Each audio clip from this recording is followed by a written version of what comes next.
गर्दन कमर सीधी रखेंगे इस तरह। ये हमारे सूक्ष्म व्यायाम हुए। अब आपका प्रथम आसन है ताड़ासन। हाथों को सामने लाते हुए उंगलियों को आपस में गूंथ लेंगे।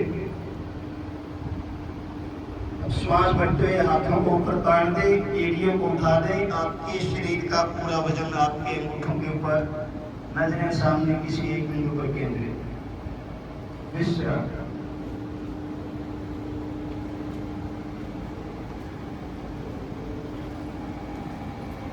अब करेंगे वृक्ष आसन। दाएं पैर को उठाते हुए बाएं जंघा पर लगाएंगे और श्वास भरते हुए हाथों को नमस्कार मुद्रा में लेकर आएंगे। नजरें सामने किसी एक बिंदु पर केंद्रित। विश्राम। यही अभ्यास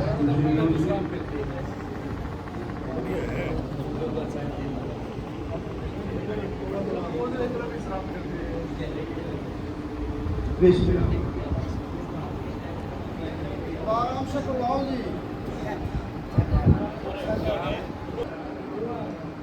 श्वास भरते हाथों को ऊपर तानेंगे और अब श्वास को निकालते हुए अपनी हथेलियों को पंजों के बराबर में लगाने का प्रयास करें।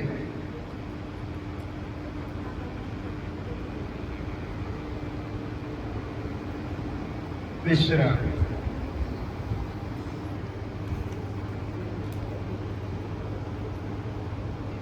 विश्राम जब आपको बोला जाता है तो लंबी गहरी श्वास करने का प्रयास करें। हमारा अगला अभ्यास है अर्धचक्रासन। अपनी हथेलियों को कमर पर रखेंगे और यथासंभव श्वास भरते हुए गर्दन को पीछे को झुकाने का प्रयास करें। उच्च रक्तचाप का यदि कोई रोगी है तो वो इस अभ्यास को ना करें।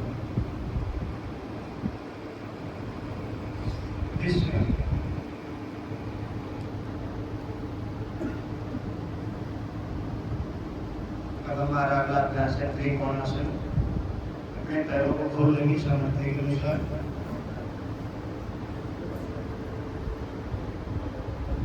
अब दोनों हाथों को आकाश के समानांतर खोलेंगे। श्वास को शरीर से बाहर छोड़ते हुए धीरे धीरे दाईं तरफ झुके। हाँ, ऊपर वाले अंगूठे को देखने का प्रयास करें। विश्राम। यही अभ्यास दूसरी ओर से करें। एक बार दाईं ओर से, एक बार बाईं ओर से। विश्राम। हंसने का, हृदय का भार।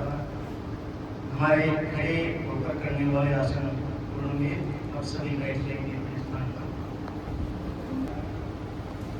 उंगलियों को गूंथते हुए हाथों की उंगलियों से पैरों की उंगलियों को पकड़ लें और घुटनों को जमीन पर स्पर्श कराने का प्रयास करें अपने सामर्थ्य के अनुसार।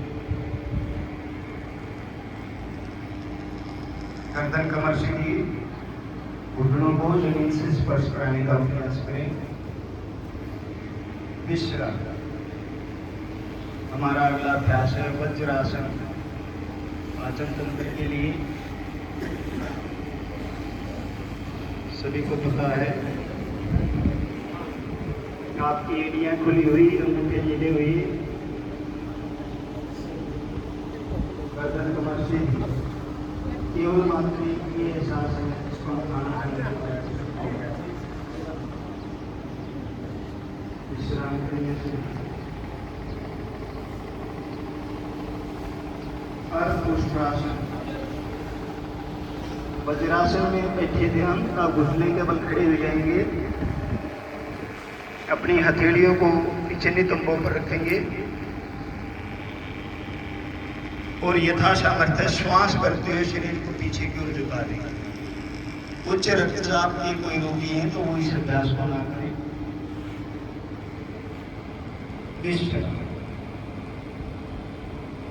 इसी कड़ी में हमारा अगला अभ्यास है पूर्ण मुस्कुरासन। अभी तो आपने हथेलियों को कमर पर रखा था, अब हथेलियों को आपने पैर के एड़ियों के ऊपर रखना है। दाई एड़ी पर दाई हथेली को रखें, बाई एड़ी पर बाई हथेली को रखें और यथासमर्थ शरीर को पीछे झुकाएं। विश्राम।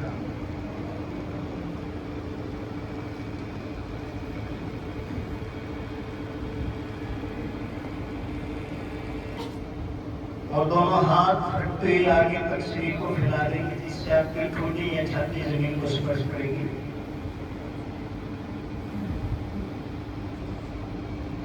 आपकी एड़ियां और नितंब आपस में मिले हुए होनी चाहिए। विश्राम। इसी क्रिया में अब हम आगे करेंगे उतान मंडूकासन। वज्रासन में बैठते सामने से पैरों को खोल लेंगे और श्वास भरते हुए दाएं हाथ की हथेली को बाएं कंधे पर रखेंगे, बाएं हाथ की हथेली को दाएं कंधे पर, गर्दन कमर से भी। विश्राम। अब यही अभ्यास एक बार फिर करेंगे। जो हाथ नीचे था वो ऊपर आएगा, ऊपर वाला नीचे।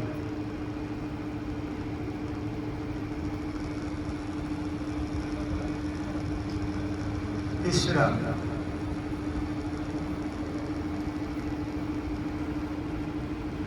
अभी सभी दंडासन में आ जाएंगे। हमारा अगला अभ्यास है वक्रासन।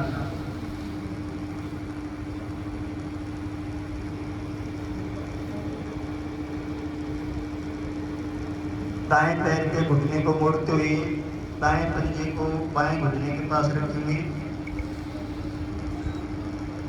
और बाएं हाथ को छाती और घुटने के मध्य से लाते हुए दाएं हाथ को पीछे रखेंगे। पीछे वाले हाथ को देखने का प्रयास करें।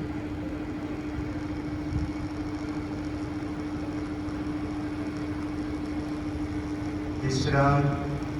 यही अभ्यास दूसरी ओर से करेंगे।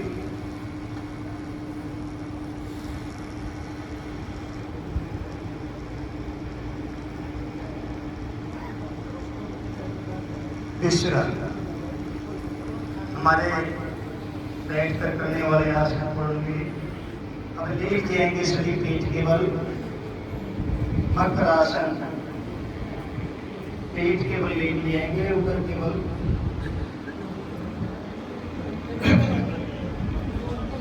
हथेलियां एक दूसरे के ऊपर, पैर खुले हुए, एड़ियां अंदर, पंजे बाहर की ओर।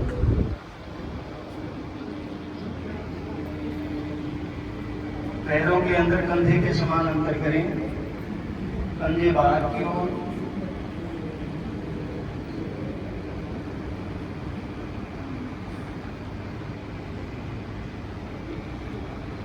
विश्राम। इसी क्रम में हमारा अगला अभ्यास है भुजंगासन। आपकी हथेलियां आपके कंधों के बराबर कोहनी और हथेलियां जमीन को स्पर्श करेंगी। श्वास भरते हुए नाभि से ऊपर के हिस्से को उठाना है। कोहनियां पूर्ण रूप से जमीन को स्पर्श करेंगी। आपकी प्रथम स्थिति है। तीसरा, अभी भुजंगासन की ये प्रथम स्थिति का अभ्यास किया हमने। दूसरी स्थिति है, इसमें आपकी हथेलियां आपके कंधे के बराबर रहेंगी, कोहनियां पसलियों से मिली हुई और श्वास भरते हुए नाभि से ऊपर के हिस्से को हमें उठाना है। कमर दर्द के लिए, पाचन तंत्र के लिए रामबाण होती है आपके भुजंगासन। विश्राम।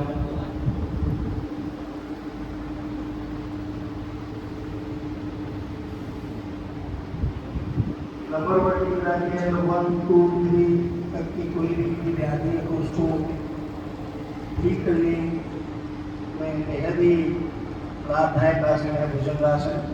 और नीचे के आपके जो 2 नंबर रहते हैं L4 और L5, उनकी व्याधि को दूर करने के लिए हमारा आसन है शलभासन। अपनी हथेलियों को अपनी जंघाओं के नीचे रखेंगे। श्वास भरते हुए दोनों पैरों को ऊपर उठाना है। आप हथेलियों का सहारा ले सकते हैं। शलभासन, टीली आसन। कमर दर्द के लिए रामबाण औषधि। विश्राम।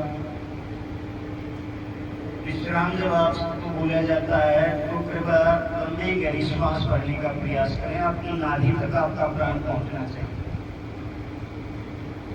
अब बाएं करवट देते हुए पीठ के बल लेट जाएंगे।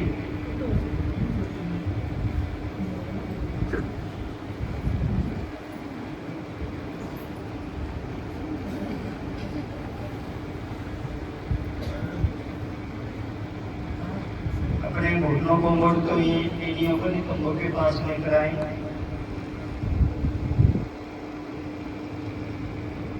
हाथों से एड़ियों को पकड़ें और श्वास भरते हुए अपने नितंबों को ऊपर उठाना है। आपके कंधे और एड़ियां जमीन को स्पर्श करेंगी। नितंबों को ऊपर उठाना यथा सामर्थ्य है। विश्राम। लंबी गहरी श्वास।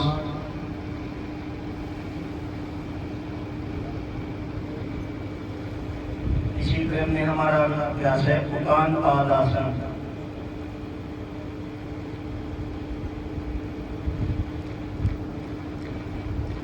लंबा लेट देंगे, पैरों को सीधा करेंगे, हथेलियां जमीन पर और श्वास भरते हुए दोनों पैरों को एक साथ उठाना है 30 डिग्री तक।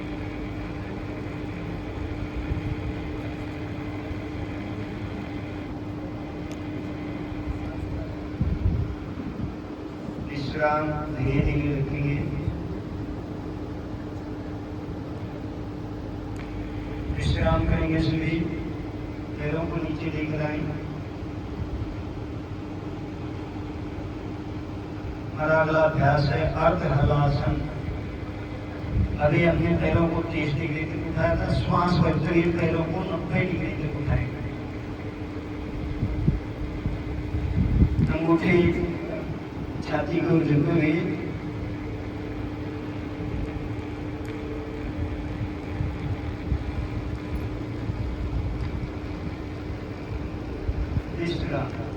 धीरे धीरे पैरों को रखना, पटकना नहीं। लंबी गहरी श्वास में शरीर को विश्राम दें।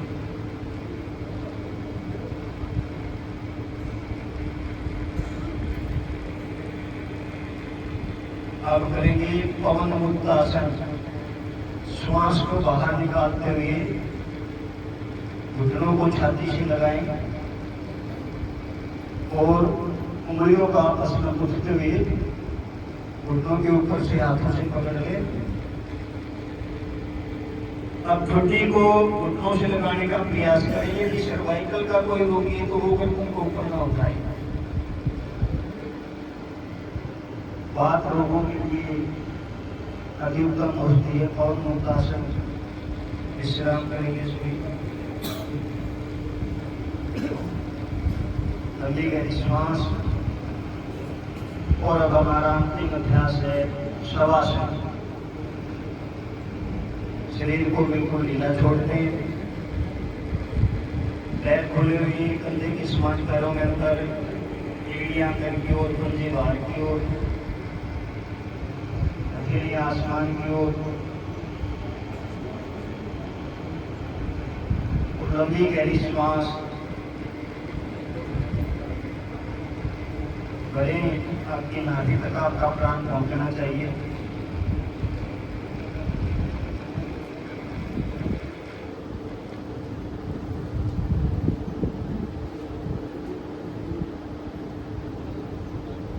बिल्कुल ढीला छोड़ने शरीर को अचेतन अवस्था में।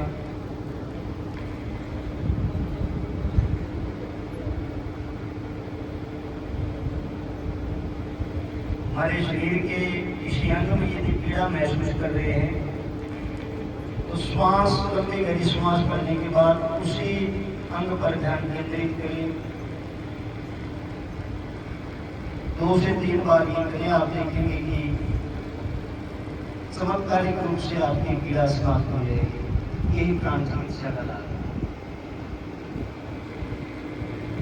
लंबी गहरी श्वास भरती अपनी हथेलियों का घर्षण करें आपस में। गर्म होने के बाद अपनी आंखों की शिकायत करते हुए टिमटिमाते हुए आंखों को खोलें और बाईं करवट लेते हुए अपने स्थान पर बैठ जाइए।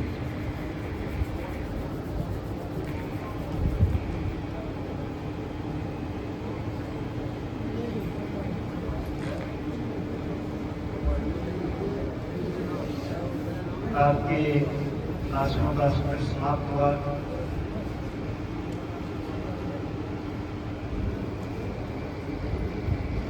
स्थूल शरीर की आरोग्यता के लिए आसन और सूक्ष्म शरीर की आरोग्यता के लिए प्राणायाम।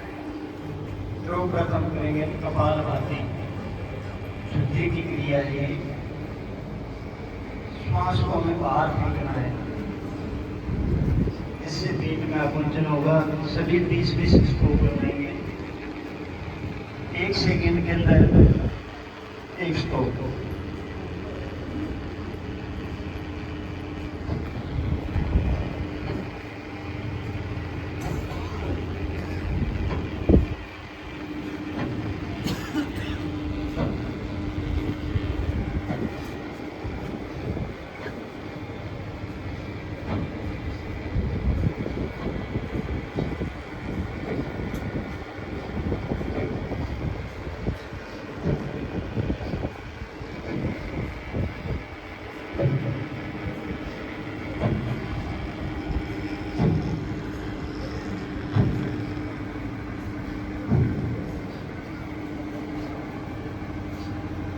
विश्राम करके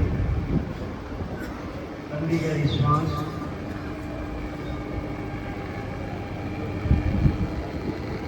कपालभाति का हम अभ्यास करते हैं तो हमारा सूर्य स्वर सक्रिय होता है। वो सम करने के लिए आप करेंगे अनुलोम विलोम। दाएं हाथ के मुट्ठी से दाएं नसका को दबाएंगे, बाएं नसका से श्वास अंदर भरेंगे, फिर दाएं से बाहर निकालेंगे। जिससे श्वास को बाहर निकाला उसी से पूरे श्वास करेंगे और दूसरी भाई डॉक्टर अनुलोम विलोम करता है उल्टा उल्टा। हमारी सभी नाड़ियों को आरोग्यता प्रदान करने के लिए अनुलोम विलोम प्राणायाम रामबाण औषधि है। और ऐसी कोई भी व्याधि नहीं है शिखा से लेकर एड़ी तक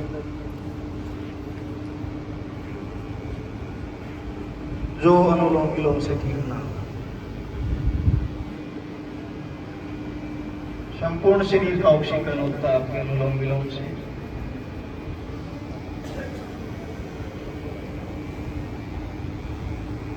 श्वास की गति धीमी लेकिन लंबी गहरी श्वास। दाएं से श्वास भरा, बाएं से छोड़ दिया, बाएं से भरा, दाएं से छोड़ दिया। यही आपका अनुलोम विलोम।